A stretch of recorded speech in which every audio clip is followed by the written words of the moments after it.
Si buscamos la definición de la palabra simulación, vamos a encontrar que la simulación es un acto que consiste en imitar o fingir que se está realizando una acción cuando en realidad no se está llevando a cabo. Y eso es lo que vamos a hacer acá también. Supongamos que tengo que decir si me toca o no lavar los platos, para lo cual generalmente lo que haría es tirar una moneda, pero no tengo monedas.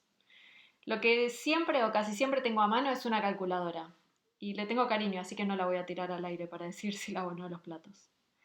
Lo que tiene mi calculadora es una tecla, RND o random, que te da un número al azar en el intervalo 0-1. Entonces, ¿cómo podría ser para decir si lavo o no los platos? ¿Se te ocurre alguna forma? Y lo que se me ocurre a mí es que, por ejemplo, podría decir que si sale un número menor a 0,5, lavo los platos. Y si es más grande, no. ¿Te parece una buena forma para decidir? Te digo que fue lo que pensé. Según lo que aprendimos, la probabilidad de que salga un número menor a 0,5, cuando elijo un número al azar entre 0 y 1, es 0,5. Ahora, la probabilidad de que salga cara es 0,5, pero no tengo una moneda. Entonces, lo que estoy haciendo es realizando otro experimento aleatorio y voy a decidir si sale cara o no dependiendo de si el evento en ese nuevo experimento tiene la misma probabilidad de ocurrir. Si elijo un número al azar entre 0 y 1, que el número sea menor a 0,5 tiene probabilidad de 0,5, igual que sacar cara cuando tiro una moneda. Entonces tiene sentido que simule tirar una moneda de esta forma. ¿Qué pasa ahora si quiero jugar un juego de mesa y no tengo dados? Cosa que pasa muy comúnmente. Bueno, puedo usar la misma idea, ¿no? ¿Cómo simularías el tiro de un dado? Claro, agarro el intervalo 0,1 y lo parto en 6 pedacitos. Lo único que tengo que hacer acá es ser un poquito prolija y ordenada para no hacer lío. Entonces, si agarro el intervalo 0,1 y lo parto en 6 pedacitos, ¿qué podría decir? Que de ser un sexto voy a hacer de cuenta que salió un 1, de un sexto a 2 sextos se da cuenta que salió el 2, y así hasta de 5 sextos a 1 puedo decir que salió un 6. Entonces, ¿qué es lo que haría? Y bueno, tendría que escribirme una regla, si no me olvido, ¿no? Entonces, si definimos x chiquito como el valor a elegir un número al azar entre 0 y 1, si este numerito está entre 0 y un sexto, voy a decir que en el dado el valor que observé es un 1. La D la uso para el valor observado en el dado. Ahora, si la x estuviera entre un sexto y 2 sextos, diría que D es igual a 2 y así hasta el último valor que me haría decir que D es 6. Tiene sentido, ¿no? Lo único que necesito es alguna regla que me transforme el evento simulado al evento que realmente quería simular. A ver, ahora tiremos el dado 3 veces. ¿Tenés la calculadora? Yo voy a elegir mis números al azar y vos elegís los tuyos. Bueno, me dieron estos números. 0.048, 0.953 y 0.432. Bien, hago mi tablita entonces. Estos números de x los voy a traducir a mi dado, ¿verdad? Entonces, ¿qué saqué cada vez? Y para el primero saqué un 1. Para el segundo saqué un 6. Y para el tercero saqué un 4. Bueno, ya estoy lista para jugar al carreramente, que tenés que tirar 3 veces para decir qué pregunta te van a hacer. Vamos con algo que te lo voy a dejar acá para que lo medites. ¿Qué pasa si, por ejemplo, quisiera estimar la probabilidad de que D tome algún valor en particular? Digo, estimarlo a partir de simulaciones. ¿Te acordás la primera clase cuando te conté la idea de frecuencia relativa? ¿Qué era lo que hacíamos? Estudiábamos un dado como tirándolo muchas veces y teniendo una idea de chances haciendo que cuenta. Y contando la cantidad de veces que ocurría el evento que quería observar y lo dividía por la cantidad de veces que realizaba el experimento. Bueno, justamente esa idea es la que vamos a usar para estimar probabilidades a partir de simulaciones. Voy a hacer de cuenta que tiro el dado muchísimas veces, por ejemplo, simulo esto unas 200 veces, no lo vas a usar con la calculadora y escribiendo, lo vas a hacer con la computadora. Entonces vas a tirar 200 veces un número al azar entre 0 y 1, vas a traducir eso al número del lado y después para estimar la probabilidad, por ejemplo, de cualquier número, vas a contar cuántas veces te apareció ese número y lo vas a dividir por la cantidad de veces que realizaste el experimento. Y eso te va a dar una idea de la probabilidad del evento. Ojo, no va a ser la probabilidad que habíamos visto, que esto se va a acercar al verdadero valor de la probabilidad cuando, ¿qué? Cuando la cantidad de realizaciones del experimento tienda a infinito. ¿Qué ocurre si dada una función de distribución f, quiero conocer a la variable aleatoria x cuya función de distribución coincide con f? Te lo voy a explicar con ejemplos y gráficos porque me parece la forma más simple para entenderlo. Ya vamos a tener tiempo para ponernos más formales. Entonces vamos con el ejemplo 1 que va a ser un repaso. Bueno, lo que voy a querer hacer es recordar cómo hacemos para simular el tiro de una moneda usando números al azar entre 0 y 1. ¿Cómo lo habíamos pensado? Habíamos visto que si yo tengo todos los números entre 0 y 1, podíamos crear como una regla y decir que si el número al azar estaba entre 0 y 0,5 íbamos a decir que eso era cara, y si estaba entre 0,5 y 1 íbamos a decir que eso era C, que estábamos simulando tirar una moneda a partir de un número que en realidad no significaba absolutamente nada, pero la traducción hacía que pueda decir, por ejemplo, si lavaba o no lavaba los platos. Entonces veamos esto mismo, pero formalizándolo un poquitito más. Yo voy a definir X como la cantidad de caras que salen al arrojar una moneda. Y voy a definir a U como una variable con distribución uniforme en el intervalo 0,1 porque ya aprendimos que esa es la distribución correspondiente a elegir un número al azar. Entonces lo que tengo que escribir en términos de mis variables aleatorias es la regla que me hace decidir equivalencia entre X y U. Entonces, ¿qué estamos diciendo? Que si U está entre 0 y 0,5, X va a ser 1. Y si U está entre 0,5 y 1, X va a ser 0. Entonces, ¿funciona? Y sí, funciona. ¿Por qué? Porque la probabilidad de que U esté entre 0 y 0,5 es la misma que la probabilidad de que X sea 1. Eso es 0,5. Estos dos eventos tienen la misma probabilidad de ocurrir.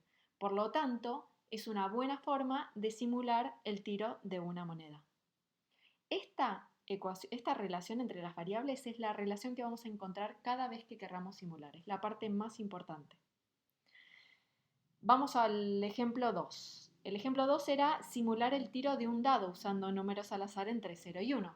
Entonces hicimos una lógica similar, ¿no? Agarramos el intervalo 0,1, lo partimos en 6 pedacitos. El primer pedacito, que tenía longitud de un sexto, y vamos a decir que equivalía a ¿quién? A que salga el 1 y así hasta que salga el 6. Entonces vamos a definir nuestra variable aleatoria X como el valor observado al arrojar un dado. Y U va a ser nuestra variable aleatoria uniforme 0,1 con la cual vamos a simular. Acordate que U no significa nada, es solo mi herramienta de simulación. Y lo que queremos hacer es traducir esos valores de U a valores de X que sí significan algo para nosotros. Entonces lo que tenemos que escribir es nuestra regla de traducción. Entonces, si U es un número entre 0 y un sexto, va a significar que el valor al arrojar el dado, o sea, X, es un 1. Si está entre un sexto y 2 sextos, X va a ser 2. Y así hasta quién. Hasta que si U está entre 5 sextos y 1, voy a decir que X es 6. Lo que estoy teniendo acá es una fórmula que me dice la equivalencia entre U y X. ¿Y cómo elegimos esto? ¿De dónde salió? Y bueno, lo que estamos diciendo básicamente es que vamos a considerar dos eventos como equivalentes si tienen la misma probabilidad de ocurrir. Ahora, simular variables discretas parece muy fácil. Agarro la uniforme y la parto en pedacitos. Pero, ¿cómo hacemos con variables que no son discretas? ¿O cómo hacemos para simular con distribuciones que no sean uniformes? ¿Siempre voy a tener que simular con uniformes? Bueno, voy a cambiar un poquitito mi narrativa entonces. Vamos a decir que dos eventos los consideramos como equivalentes si acumulan la misma probabilidad. Entonces, esa forma de decirlo nos va a ayudar a simular variables aleatorias que no sean discretas. ¿A qué te suena que acumulan? Vamos con el ejemplo 3. Simular tres valores de una variable aleatoria con distribución exponencial utilizando tres valores seleccionados al azar en el intervalo 0, 1. Entonces, en este caso vamos a tener una variable aleatoria x con distribución exponencial. Para simplificar las cuentas vamos a simular, para arrancar de a poquito y con calma, una exponencial de parámetro 1. Y esa va a ser mi variable x. Y mi variable aleatoria que voy a usar para simular va a ser mi variable u, uniforme 0, 1. Entonces, ¿cuál va a ser la idea? Me van a dar valores de u que no significan nada y lo que voy a tener que hacer es encontrar, por así decirlo, una fórmula que me ayude a traducir ese valor de u uniforme 0, 1 en un valor de x exponencial de parámetro 1. ¿Y cómo vamos a encontrar esa relación entre las dos variables? La vamos a encontrar usando la idea que te mencioné más arriba, que voy a decir que dos eventos son equivalentes si acumulan la misma probabilidad. Entonces, para esto vamos a necesitar graficar. Como te dije, voy a dibujar muchísimo. ¿Qué vamos a graficar? Vamos a graficar las funciones de distribución de mis dos variables en cuestión. Voy a graficar la función de distribución de u y la función de distribución de x. ¿Cuál va a ser la idea? Me van a dar un valor de u, que lo elegí al azar en el intervalo 0, 1. Entonces lo que voy a hacer es voy a fijarme ese valor de u, cuánta probabilidad acumula.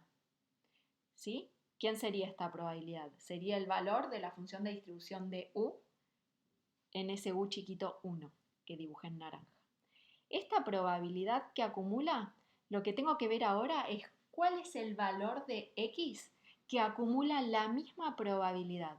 Y ese valor de x va a ser el equivalente al u que me acaba de hacer simular. Es como cuando salió el número entre 0 y 0,5, dije que era cara.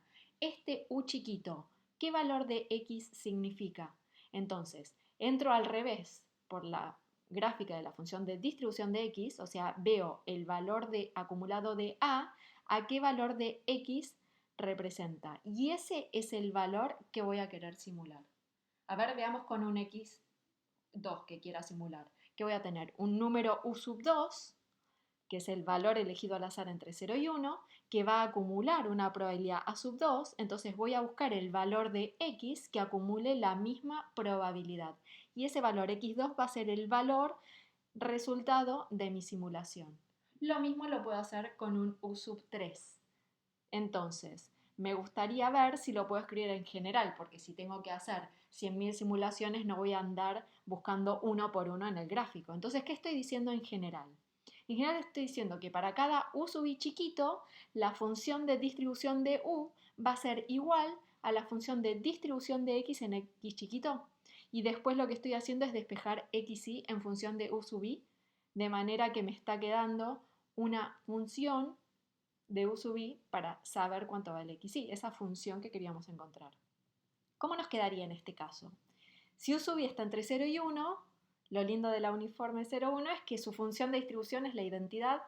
Entonces u sub i es lo mismo que la f de x en xy, y ya sabemos, porque la exponencial ya re de memoria, esto es 1 menos c a la menos xy, siempre que xy sea mayor que 0. Entonces fíjate que xy, ¿quién es despejando? Es fácil despejar esto. Es menos logaritmo de 1 menos u sub i. Entonces ya encontré mi fórmula para simular cualquier valor de xy mayor que 0 en función de un valor elegido al azar en el intervalo 0, 1. Ya sé simular variables exponenciales a partir de uniformes 0, 1. Bueno, parecería fácil, ¿no? O sea, el tema es tener la función de distribución y poder despejar. Pero ¿siempre voy a poder despejar tan fácil? ¿Qué pasa si la función de distribución es una función partida con saltos? Vimos ya que eso ocurre. Existen funciones de distribución más feas. Como verás, lo que estamos haciendo es buscar cuantiles para x. Como empezamos de a poquito, analizamos que queremos simular con valores elegidos al azar entre 0 y 1. Y elegimos eso porque es la forma más simple de simular, ya que la función de distribución de la uniforme coincide con la función identidad. Pero si no fuera esa, fíjate que no importa, porque cualquiera sea la distribución que uses para simular, lo que tenés que saber es calcular para cada uno de esos valores la probabilidad acumulada. Ahora, una vez que tenés cuánto acumuló, ese valor que usaste para simular, lo que vas a hacer es ir a la variable que querés simular y te fijas cuál es el valor de la variable que acumuló dicha probabilidad. Entonces, si desarrollamos punto por punto la simulación, con saber calcular probabilidades y cuantiles alcanza. Pero no queremos eso, lo que queremos es una fórmula para poder simular miles y miles de valores. Bueno, para que la computadora simule miles y miles de valores. Entonces vamos a definir inversa generalizada. Te va a resultar muy familiar esta definición. Vamos a definir inversa generalizada de f de x en u como el mínimo valor de x en R, tal que la función de distribución en x es mayor o igual a u. Y esto se define para cualquier u en el intervalo 0, 1. ¿Sí? Vamos a hacer una observación. Si tenemos f, una función que va de R al intervalo cerrado 0, 1, una función de distribución, existe una variable aleatoria x que tiene a esta función como distribución de probabilidad. Esto es como la probabilidad de que x grande sea menor o igual a x chiquito. Vamos a cerrar con un teorema. Si f grande es una función que cumple con ser no decreciente, con el límite cuando x tiende a infinito de f es 1 y el límite cuando x tiende a menos infinito de f es 0, y ser continua a derecha, entonces si defino x como f a la menos 1 de u con u, una uniforme 0, 1, se tiene que x es una variable aleatoria cuya función de distribución será esta función f.